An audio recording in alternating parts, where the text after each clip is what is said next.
할렐루야. 오늘 이스라엘교회 샤bat 예배에 참석하신 여러분들을 주님의 이름으로 환영합니다. 오늘은 창세기 토라 포션 5784 11번째인데요. 제목이 바이까시 그래요. 히브리어로 가까이 가서 이런 의미가 있습니다. 창세기 44장 18절 유다가 그에게 가까이 가서 이렇게 바이가시죠. 이르되 내 주여 원하건대 당신의 종에게 내 주의 귀한 한 말씀을 아뢰게 하소서. 주의 종에게 노하지 마소서. 그래요. 바로 이 그림이 바이가시인데요. 유다가 애굽의 총리 요셉에게 이렇게 탄원하면서 다가가면서 막내 동생 베냐민을 위해서 탄원하는 그런 과정인데, 이 바이가시라는 이 장면 속에서 장차 이루어질 귀한 예수 그리스도의 사역이 이렇게 투영됩니다. 그래서 창세 때부터 종말을 보여주신 그 하나님께서 이 12 형제의 여러 가지 희로애락 이런 사건들을 통하여서 우리 주님의 사역을 비추는데요. 바로 요때로부터 바로 형 유다가 바이가시 했던 요때로부터 약 한 2000년 후에 유다 지파로 오신 우리 주님께서 하나님을 향하여 이렇게 간구하는 장면. 그래요. 막내 동사 같은 우리 인간들의 죄인, 이 인간들의 죄를 사해 주십사 하면서 자신을 제물로 드리는 이 예수 그리스도로 우리들의 맏형 또 우리들의 신랑 되신 우리 주님의 모습이 이렇게 비추는 거거든요. 이렇게. 그래서 성경은 이렇게 그림 퍼즐 맞추기로 이렇게 보면은 아주 깊이 와 닿습니다. 자, 요한복음 17장 21절 이 대제사장의 기도거든요. 겟세마네 동산에서 했던 기도. 아버지여 아버지, 아버지께서 내 안에, 내가 아버지 안에 있는 것 같이 그들도 그래요. 우선은 12지파와 그 다음에 이스라엘 백성들 그리고 이방인들 전체 온 인류를 이 그들도에 포함되겠죠.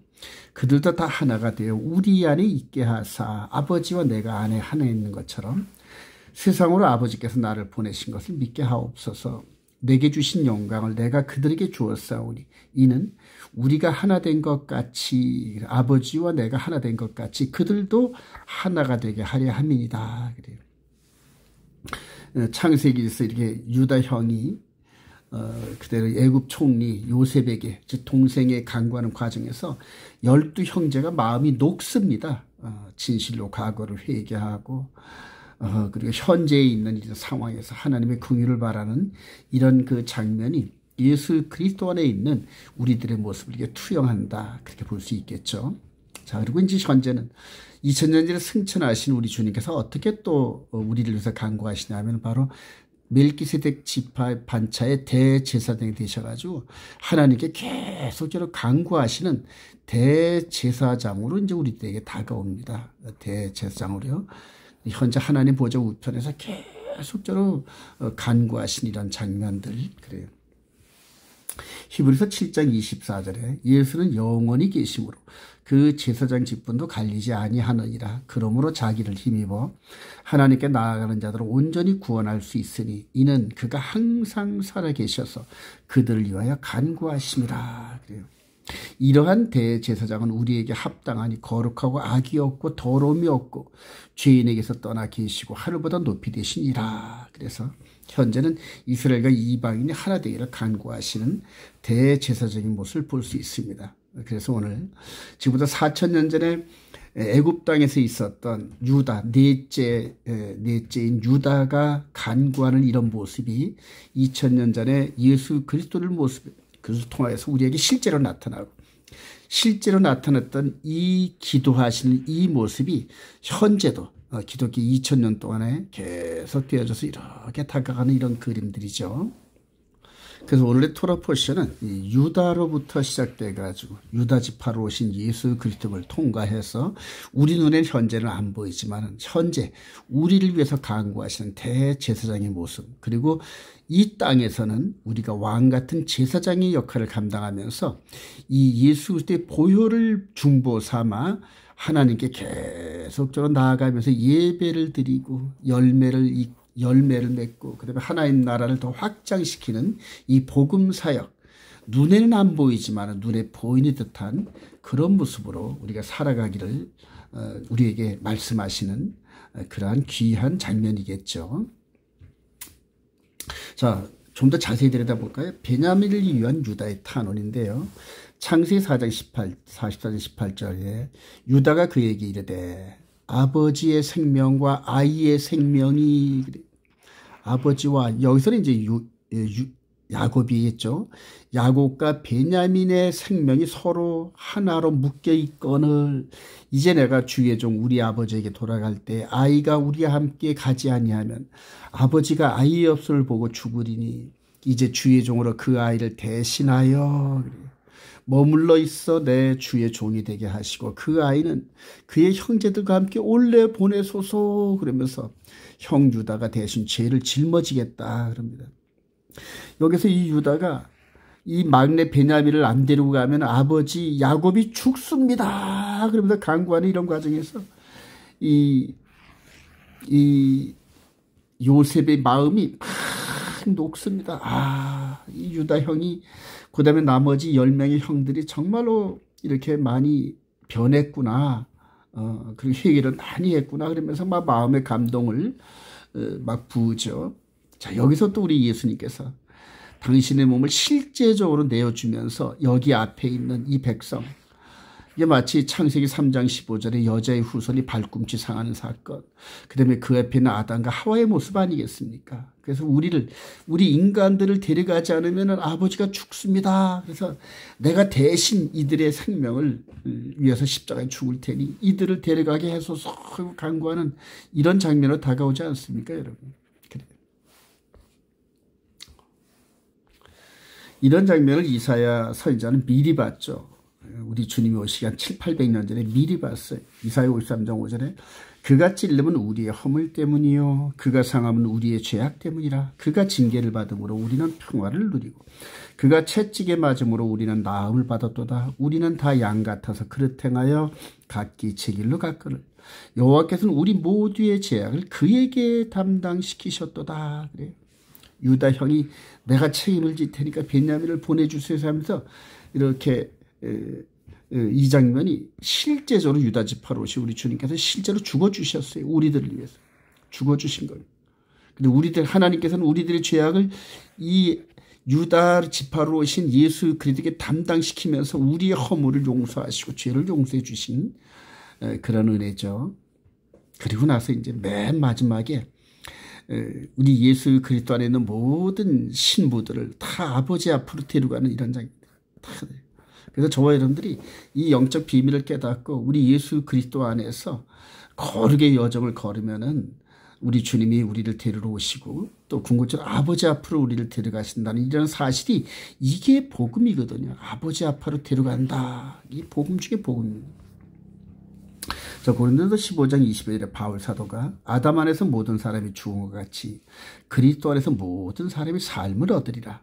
그러나 각각 자기 차례도 되는 먼저는 첫 열매인 그리스도예요. 다음에는 그가 강림하실 때 그리스도에게 속한 자요. 그래요. 누구나 다 구원 얻는 게 아니라 그리스도에게 속한 자. 그래요. 이걸 데살로니가 후서 1장 8절에서는 예수의 복음의 삶을 산 자 이렇게 해석을 합니다. 자, 24절 그 후에는 마지막이니 그가 모든 통치와 모든 권세와 능력을 멸하시고 나라를 아버지 하나님께 바칠 때라. 그래요. 마귀를 멸하고 신부를 구하는 아들의 사명이 마무리되는 시점이거든요. 이때 아버지 앞에서 우리들을 자랑할 겁니다. 아버지 하나님, 아버지, 내가 이 형제들, 우리 신부들, 하나님께서 주신, 아버지께서 주신 이 신부들을 그대로 온전히 다 데려왔나이다 하면서 아버지께 모든 나라를 바치는 바로 그때라 말씀을 하시네요. 자, 이렇게 감격한 이 요셉이 드디어 자신의 정체를 드러냅니다. 창세기 45장 1절 요셉이 시종하는 자들 앞에서 그 정을 억제하지 못하여 소리질러 모든 사람을 자기에게 물러가라 하고 그 형제들에게 자기를 알리니 요셉이 그 형들에게 이르되 나는 요셉이라 내 아버지께서 아직 살아계시니까 요셉이 형들에게 이르되 내게로 가까이 오소서. 그들이 가까이 가니 이르되 나는 당신들의 아우 요셉이니 당신들이 22년 전에 나를 이 숫곳에서 판 자라. 그래요. 미디안 상인에게 팔은 내가 이제 22년이 지난 이때 애굽의 총리가 되었어 하고 자신을 드러내는 장면. 예. 나머지 형들은 깜짝 놀랍니다. 동생 베냐민도 깜짝 놀라고. 참 감격스럽죠, 여러분. 자, 그런데 이제 이런 장면이 요때로부터 한 2000년 후에 그대로 나타나는데 우리 주님께서 죽고 부활하시면서 당신이 메시아이심을 드러내잖아요. 메시아이심을. 이 12제자가 죽고 부활하기 전에 죽고 부활하기 전에는 온전한 메시아의 의미를 이해하지 못했어요. 이 12사도들이 이 이스라엘 백성들의 메시아 관점은 육신적인 혈통적인 이스라엘 나라를 회복시키시는 그런 메시아로 이렇게 알고 있었는데 죽고 부활하시고 난 후에 진짜 메시아의 정체성을 깨달으면서 사람이 살다 죽는 것은 정한 것이고 그 다음에는 심판이 있는데 아버지 나라로 갈 것이냐 아니면 영벌에 처할 것이냐 이거를 깨닫게 되는 거거든요. 그래서 우리가 예수를 메시아로 깨닫는 이 의미가 속사람의 변화 그리고 죽은 자 가운데서 부활한 또 이 겉사람이 찢어지고 속사람이 빠져나오는 변화 그리고 휴거되는 이런 흐름들에 가득 찬 소망이 저와 여러분들에게 있기를 소망합니다. 요한복음 20장 20절 도마에게 이르시되 내 손가락을 이리 내밀어 내 손을 보고 내 손을 내밀어 내 옆구리에 넣어보라. 그리하여 믿음 없는 자가 되지 말고 믿는 자가 되라. 그래요. 이 믿음의 일 자체가 보이지 않는 것을 보이는 것처럼 믿는 이제 이게 바로 믿음이거든요. 도마가 대답하여 이르되 나의 주님이시오 나의 하나님이시다. 예수께서 이르시되 너는 나를 본 고로 믿느냐? 보지 못하고 믿는 자들은 복되도다. 이후로 12사도들의 이 증거와 또 성경의 증거를 통하여 2000년이 다 흐른 지금 현재 저와 여러분들이 예수를 나의 메시아 나의 신랑으로 믿는 이 믿음 그래요. 이 믿음이 복되고 이 믿음을 기초로 해서 우리가 거룩히 여정을 끝내고 나면은 아버지 앞에서 우리가 신부의 입장으로 우리 주님의 신부의 입장으로 또 형제의 입장으로 그래요. 그래서 이분이 맏형이라 그러시고 우리의 신랑 되시고 이 영적 세계의 여러 가지 언어적인 그런 표현이죠. 그래요. 한 걸음 더 나갈 거고요. 창세기 45장 5절에 당신들이 나를 이곳에 팔았다고 해서 근심하지 마소서. 한탄하지 마소서. 하나님이 생명을 구원하시려고 나를 당신들보다 먼저 보냈나이다. 하나님이 큰 구원으로 당신들의 생명을 보존하고 당신들의 후손을 세상에 두시려고 나를 당신들보다 먼저 보내셨나니 그런즉 나를 이리로 보낸 이는 당신들이 아니요 하나님이시라. 팔아가지고 보내는 그러한 그 수단을 사용하셨지만은 그 궁극적인 주체는 바로 하나님이시고 그 하나님이 17살 된 요셉을 애굽으로 내려보내시려는 그 계획 속에서 이런 범사의 여러 그 현상들이 나타난 거거든요. 그러면서 이 형들과 함께 이 동생 베냐민을 끌어안고 대화를 나누는 이 장면이 얼마나 감격적입니까, 여러분? 근데 이게 성경에서 말하는 여러 부분과 여러 모형적 사건들인데 이 육신적으로 있었던 사건들이 이제 69일의 이후로 70일의 사이에서 이제 전 3년 반, 후 3년 반, 그 다음에 기독교 2000년의 역사에 이 신비를 간직하고 있는 마지막 한 일의 속에서 그대로 실제로 나타난다는 얘기입니다. 우리 주님께서 간구하십니다. 유다 지파로 오신 이분이 간구하시죠. 간구하고 난 다음에 실제로 당신의 몸을 이 신부의 몸값으로 지불하십니다. 지불해 주시고요. 그리고 이제 이 비밀을 부활하시고 난 다음에 12제자들을 통하여서 전부 다 이 영적 비밀,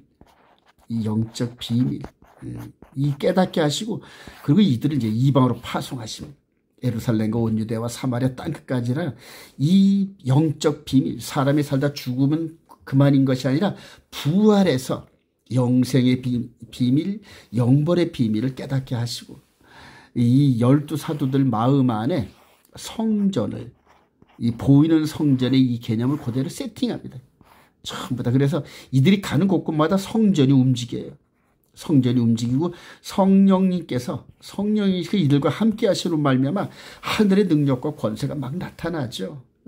육신적으로 감당할 수 없는 하늘의 능력과 권세가 나타나면서 이 영적 비밀이 막 퍼져나간 지 2000년이 지났습니다. 지금. 이제 저와 여러분들이 마지막 때에 되어지는 이 사건들이 바로 휴거인데요. 우리 예수님께서 이렇게 교훈을 주십니다. 11 제자가 갈릴리에 가서 예수께 지시하신 산에 이르러 예수를 배우고 경배하나 아직도 의심하는 사람들이 있더라. 예수께 나와 말씀하시되 하늘과 땅의 모든 권세를 내게 주셨으니 이전까지는 마귀가 회방하고 자기가 가짜 왕 노릇을 했는데 이제는 그런 모든 권세를 죽고 부활하신 우리 예수님께 다 주셨다는 얘기입니다. 그러므로 너희는 가서 모든 민족을 제자로 삼아 아버지와 아들과 성령의 이름으로 세례를 베풀고 내가 너희의 분부한 모든 것, 그래요. 분부한 모든 것. 이게 이제 구약의 가르침이 그때는 신약 안에서 영적으로 변환돼 가지고 마음 안에서 이루어지는 하나님 나라의 비밀을 깨닫고 가르쳐 지키게 하라는 거예요. 볼지어다 내가 세상 끝날까지 너희와 항상 함께 있으리라 하시니라. 그래요. 성령의 기름 부으심으로 은혜를 통하여서 이런 일들이 계속 있어진 겁니다. 그런데 저와 여러분들이 이제 초대교회 우리 2000년이 지난 현재 바로 요 휴거, 이 땅에서 변화돼 가지고 하늘 올라가서 이렇게 혼인잔치에 참석하는 이걸 휴거라 그러거든요. 휴거. 그런데 휴거되는 사람들은 예수를 나의 구주로 영접하고 마음에 기록된 계명을 따라 거룩의 여정을 거룩한 삶, 그래. 마음 안에서 하나님 나라의 그 법과 거룩함과 공의를 깨달으면서 그 나라를 사모하면서 이 세상에서 죄를 이겨내고 죄를 멀리했던 그런 삶을 산 그런 성도들의 인내가 여기 있나니 그들은 하나님의 계명과 예수를 믿는 믿음을 가진 자들이다. 그렇게 성경은 말하고 있습니다. 이제 마지막 때 이제 적그리스도가 등장하면서 이런 믿음을 가진 자들을 집중적으로 공격할 터인데 성경에는 전부 다 그들이 퍼펙트하게 승리한다. 그렇게 얘기합니다. 자, 이제 창세기 46절 조금 더 들어가 볼까요? 브엘세바에서 야곱에게 두 번째 나타나신 하나님인데요. 창세기 46절 1절. 애굽에서 이런 소식을 갖고 이제 돌아온 이 11명의 아들들을 이렇게 보면서 이 놀라운 소식을 접한 이 야곱, 이 아버지입니다. 야곱 아버지가 이제 그 아들들의 소식을 들으면서 또 기도했겠죠. 그랬더니 이스라엘이 브엘세바에 이르러 그의 아버지 이삭의 하나님께 희생자를 드리니 하나님이 이르시되 나는 하나님이라 내 아버지 하나님이니 애굽으로 내려가기를 두려워하지 말라. 내가 거기서 너로 큰 민족을 이루게 하리라. 내가 너와 함께 애굽으로 내려가겠고 반드시 너를 인도하여 다시 올라올 것이며 요셉이 그의 손으로 내 눈을 감기라 하셨더라 하면서 하나님 말씀하셔요. 이때 야곱이 이 자신의 과거를 돌이켜보면서 그들 형 에서에게 쫓겨가지고 외삼촌 라반 집으로 가는 그때가 창세기 28절이죠. 이게 베델 사건이에요. 베델. 여기서 꿈에서 사닥다리가 있고 이 꼭대기에 하나님이 계시고 말씀하신 하나님 천사가 오락내리락 이런 부분들을 그리고 20년 후에 하나님의 은혜로 이렇게 다시 베델에 돌아와서 하나님께 11조를 드리면서 한 그 회전이 이렇게 마무리되는 것을 이렇게 묵상을 했을 겁니다. 그때도 하나님께서 나한테 이렇게 말씀하신 내가 너와 함께 있어. 내가 돌아올 때까지 내가 너와 함께 있을 거야 하고 약속하셨는데 철저하게 그 약속을 지키신 하나님을 의지하면서 또 이제 애굽으로 내려가려는 거예요. 이때 나이가 이제 130세인데요. 다시 한번 내려가면서 또 묵상하니까 과거를 통하여 미래를 묵상하면서 하나님께서 나를 한 명인데 이렇게 많이 이렇게 돌아오게 했는데 이제는 70명이 애굽으로 내려가면은 하나님이 약속한 대로 아주 중대한 민족으로 이끌어서 이렇게 출애굽시키실 거라는 이런 소망 가운데서 야곱이 애굽으로 내려갈 수 있었던 겁니다. 46절 5절이에요. 야곱이 브엘세바에서 떠날 새 이스라엘의 아들들이 바로가 그를 태우려고 보낸 수레에 자기들의 아버지 야곱과 자기들의 처자들을 태우고 그들의 가축과 가나안 땅에서 얻은 재물을 이끌었으며 야곱과 그의 자손들이 다 함께 애굽으로 갔더라. 이와 같이 야곱이 그 아들들과 손자들과 딸들과 손녀들 곧 그의 모든 재산을 데리고 애굽으로 갔더라. 야곱과 함께 애굽에 들어간 자는 야곱의 며느리들 외에 66명이니 이는 다 야곱의 몸에서 태어난 자이며 애굽에서 요셉이 낳은 아들은 2명이니 야곱의 집사람으로 애굽에 이른 자가 모두 70명이었더라. 그래요. 자, 하나님께서 야곱을 혈혈단신 외삼촌 라반에게 보내가지고 20년이 지난 다음에 하나의 무리가 돼서 이제 70명이 됐네요. 그죠? 이 70명을 다시 애굽에다 심으시려는 하나님의 점진적인 계획이 이 야곱의 생애에서 이렇게 드러나고 있는 겁니다. 자, 이 언약을 다시 한번 이렇게 되돌아볼까요? 창세기 46장 28절에 야곱이 유다를 요셉에게 미리 보내어 자기를 고센으로 인도하게 하고 다 고센 땅에 이르니 요셉이 그의 수레를 갖추고 고센으로 올라가서 그의 아버지 이스라엘을 맞으며 그에게 보이고 그의 목을 어금맞춰 안고 얼마 동안 울매 이스라엘이 요셉에게 이르되 내가 지금까지 살아있고 내가 네 얼굴을 보았으니 지금 죽어도 족하도다. 그러면서 이런 장면이 연출됩니다. 그래요. 130세 된 아버지 야곱이 22년 동안 죽은 줄 알면서 애 끓고 애통했던 그 요셉을 만나면서 얼마나 감격스럽겠습니까? 얼마나 감격스럽습니까? 나머지 이 12아들들도 이 감격 속에서 하나로 녹아지는 이런 경험을 했을 텐데 요 사건이 이제 어떤 사건이냐 하면은 바로 할아버지, 그러니까 야곱의 할아버지죠. 이삭의 아버지, 아직 혈혈단신, 요때가 이제 86세쯤 됐을, 요때 아브라함이 86세쯤 됐을 때 창세기 15장 13절 이하에 헷불 언약을 맺죠. 거기에 핵심이 네 자손이 이방에서 계기되어 그들을 섬기겠고 그들은 400년 동안 네 자손을 괴롭히니 아직 아들도 없는 이 아브라함에게 이런 언약, 헷불 언약 약속을 하셨어요. 그리고 나서 한 200년 후쯤에 야곱과 함께 그 가족 70여 명을 애굽으로 보내신 겁니다. 200년 정도 지내서. 그래서 이 야곱과 그 가족들이 이렇게 해서 애굽으로 들어오는 요 과정이 아브라함한테 약속했던 그 약속의 일부분이란 말이에요. 현재 진행 중 이 약속이. 자, 이 과정을 총요약을 했던 시편 기자가 시편 105편 17절에 그가 즉 하나님께서 한 사람을 앞서 보냈으며 요셉이 종으로 팔렸도다. 그의 발은 착고를 차고 그의 몸은 쇠사슬에 매었으니 곧 여호와의 말씀이 응할 때까지나 그의 말씀이 그를 단련하였도다. 그래. 하나님의 말씀이 이 요셉을 단련해가지고 17세에 끌려와서 30세가 될 때까지 13년 동안 하나님의 말씀대로 순종하고 하나님의 뜻을 깨닫고 그리고 하나님의 구속사의 흐름을 이 땅에서 하나님과 합력하여 이 동력하여 할 수 있는 그런 일꾼이 될 때까지 그의 발을 착고를 메고 고난을 당하게 하고 연단했다는 얘기입니다. 자, 20절 왕이 사람을 보내어 그를 석방하며 뭇 백성의 통치 그를 자유롭게 하였도다. 그를 그의 집의 주관자로 삼아 그의 모든 소유를 관리하게 하고 그의 뜻대로 모든 신하를 다스리며 그의 지혜로 장로들을 교훈하게 하였도다. 이에 이스라엘이 애굽에 들어가며 야곱이 함의 땅에 나그네가 되었도다. 그래. 아브라함한테 약속한 대로 네 자손이 이방에 계기되어 4대를 노예 생활하고 그들을 내가 다시 이 땅으로 데리고 오마 하고 약속했던 그 약속이 현재 진행 중인데 이 약속의 현재 진행형이 예수 그리스도 안에서 또한 우리들에게도 적용된다는 사실을 보면 너무나 놀랍죠. 자, 이제 이 과정이 이제 놀랍게 세월이 지나면서 이제 우리들에게 다가옵니다.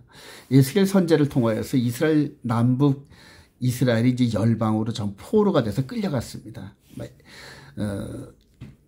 이 이스라엘 즉 야곱과 70명이 애굽의 땅에 내려갔던 것처럼 남북 이스라엘 12지파가 열방으로 또 끌려갔는데 그들을 다시 하나로 이렇게 연합을 해가지고 데려오겠다는 그런 약속을 주신 거거든요. 에스겔서 37장 16절 인자야 너는 막대기 하나를 가져다 그 위에 유다와 그 짝 이스라엘 자손이라 쓰고 또 다른 막대기 하나를 가지고 그 위에 에브라임의 막대기 곧 요셉과 그 짝 이스라엘 온 족속이라 쓰고 그 막대기들을 서로 합하여 하나가 되게 하라. 그래. 이때는 이제 이미 남북 이스라엘이 열방의 포로가 돼서 끌려갔을 때 얘기입니다. 내 손에서 둘이 하나가 되리라. 내 종 다윗이 그들의 왕이 되리니 그들 모두에게 한 목자가 있을 것이라. 그들이 내 규례를 준수하고 내 율례를 지켜 행하며 내가 내 종 야곱에게 준 땅 곧 그의 조상들이 거주하던 땅에 그들이 거주하되 그들과 그들의 자손선이 영원히 거기에 거주할 것이요 내 종 다윗이 영원히 그들의 왕이 되리라 하면서 다윗의 후손으로 오실 메시아가 이스라엘의 12지파를 하나로 원 네이션으로 그리고 여기서 더불어서 이스라엘과 이방인을 하나로 만들어서 퍼펙트한 메시아 왕국을 이렇게 이루시겠다는 그런 예언입니다. 우리 주님이 오시기에 약 600년 전에 하신 예언인데요. 바로 이 장면이 이렇게 하나가 되겠다 하는 건 이제 주전 한 590년쯤 됐어요. 근데 요 장면은 약 한 BC 주전 한 1800년대거든요. 이때가요. 그래서 한 1200년 사이의 간격 속에서 하나가 되고 또 하나가 되는 예언을 이렇게 했거든요. 자, 그래서 이 예언의 성취가 예수 그리스도를 통하여서 이제 성취가 되는 과정입니다. 전 3년 반에 우리들의 몸값 지불을 위해서 십자가를 짊어지셨죠. 이스라엘과 이방인이 하나 되기 위해서 하나 십자가를 짊어지시고 여호와는 나의 목자시오 다윗의 그런 찬양처럼 이제 영혼의 목자가 되셨어요. 영혼의 이런 보이는 양떼의 목자가 아닌 우리 영혼의 몸의 목자가 되신 이분이 오셔서 요 69일에와 70일의 사이 요거는 문자적으로는 7년이지만은 전 3년번과 후 3년번 사이에 기독교 2000년에 이방인의 역사가 숨어 있는 그래서 토탈 2007년이 되는 긴 세월이거든요. 사랑하신 여러분들, 이 69일에 70일의 마지막 한일에 대한 비밀을 깊이 깨닫기를 소망합니다. 요한복음 10장 14절에 나는 선한 목자라 그래요. 내 종 다윗이 영원히 그들의 왕이 되리라 한 목자가 있을 거라 했던 이 약속대로 에스겔 이후로 약 600년 후에 이 땅에 오신 우리 예수님께서 나는 선한 목자라 나는 내 양을 알고 양도 나를 아는 것이 아버지께서 나를 아시고 내가 아버지를 아는 것 같으니 나는 양을 위하여 목숨을 버리노라. 또 이 우리 울타리죠. 이 우리에 들지 아니한 다른 양들이 있어 이게 이제 북이스라엘 10지파가 이렇게 열방으로 흩어져 있는데 아직 못 돌아오고 있거든요. 그들을 얘기하는 거예요. 내가 인도하여 할 터니 그들도 내 음성을 듣고 한 무리가 되어 한 목자에게 있으리라. 그래서 우선은 이스라엘 성전을 중심으로 있는 유다 지파에게 이 복음이 증거되고 그 다음에 나머지 10지파가 열방에 흩어져 있는데 그들을 향하여 복음이 이방을 향하여 나가고 그 이방을 향하여 나갔던 그 복음에 이스라엘과 이방인이 하나가 되는 이런 아름다운 역사가 일어나고 현재 일어나고 있는 중이란 얘기입니다, 여러분. 자, 그래서 아브라함에게 했던 이 약속이 이루어지면서 현재 지금 오늘 본문의 말씀이 이렇게 애굽으로 내려간 요 그림이죠. 요 그림. 요셉과 야곱이 아름다운 만남. 그리고 이후로 430년 동안 애굽에서 종살이 합니다. 먹고 마시고 애기 낳고 먹고 마시고 애기 낳고 그러다가 430년 후에 모세를 통하여 인도함 받으면서 홍해를 건너고 가나안 땅을 향해 가죠. 가나안 땅. 약속의 땅입니다. 약속의 땅. 그리고 이제 앞으로 공부하겠지만 이 모세가 나와 같은 역할을 하는 선지자. 그래요. 애굽에서 이스라엘 백성들을 언약 백성들을 이끌고 이 홍해를 건너서 가나안 땅을 가는 이런 역할을 하는 나와 같은 선지자 한 명을 예언하죠. 자, 그리고 그분이 이제 약속대로 오신 분이 이분입니다. 모세가 예언했던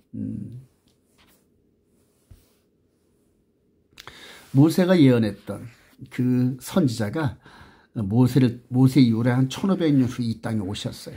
그리고 모세가 이스라엘 백성들을 애굽에서 이끌어냈던 것처럼 이제 이 마귀가 지배했던 죄와 사망 권세 아래에 있던 우리 인간들을 우선은 12지파의 12사도죠. 우리 인간들을 이렇게 완전한 채로 변화시켜서 우리를 이끌고 아버지 나라로 데려가실 그 메시아가 이 땅에 오셨어요. 그래서 3년 반 동안 공생애를 마치시고 이제 하늘나라로 올라가시고, 그리고 이방인의 충만한 기간이 주어졌는데 이게 2000년 주어졌죠. 여기는 430년이라는 공백 기간이 있었고요. 그래서 요게 그대로 구약 시대에 있었던 일들이 69일에와 70일의 사이에서 그대로 재현되는 겁니다.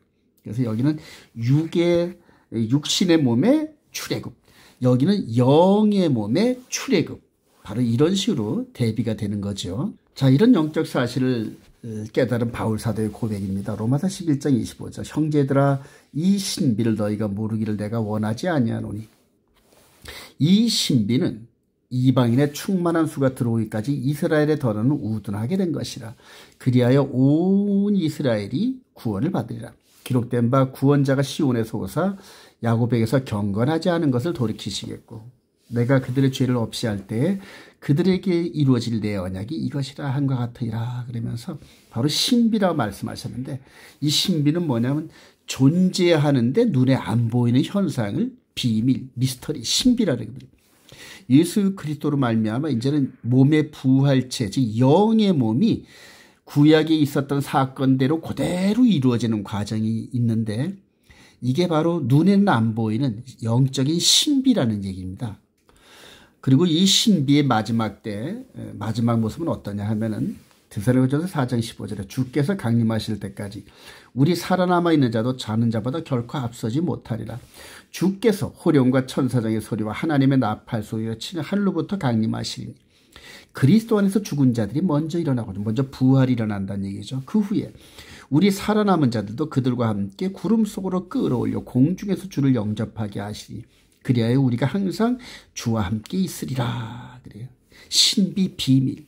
근데 이때는 죽은 자가 부활하고 살아있는 저와 여러분들도 호련히 변화되어서 우리 주님이 있는 공주로 쫙 끌어올려야 합니다. 쫙 끌어올려요. 이 모세는 땅에 있는 물을 갈라서 애굽에 있는 이 언약 백성들이 이렇게 이끄는 것처럼 이제는 하늘에 있는 물, 샤마임이거든요. 하늘을 가르면서 이 땅에서 사망과 고통 가운데 마귀에 얽매여 살던 예수 그리스도의 백성들, 신부들을 공주로 쫙 끌어올려요. 쫙 끌어올립니다.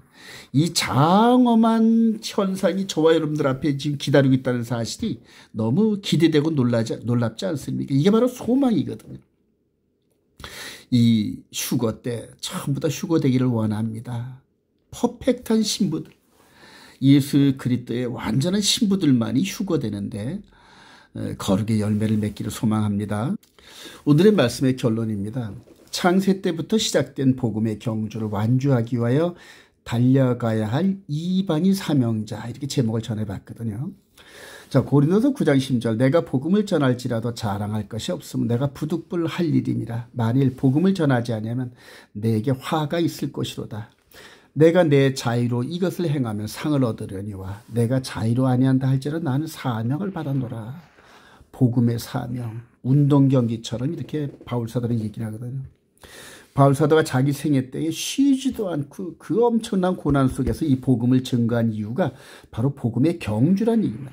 계속 성령이 인도하는 대로 이 당시의 세계라고 할 수 있는 지중해 연안 로마 제국 내에 이 도시를 돌아다니면서 복음을 증거하면서 가진 어려움을 엄청난 어려움을 당했는데, 이 바울이 이 전한 미 복음의 핵심은 새 언약을 맺으러 이 땅에 오신 메시아, 죽고 부활하시면서 영적인 영의 몸의 새 언약.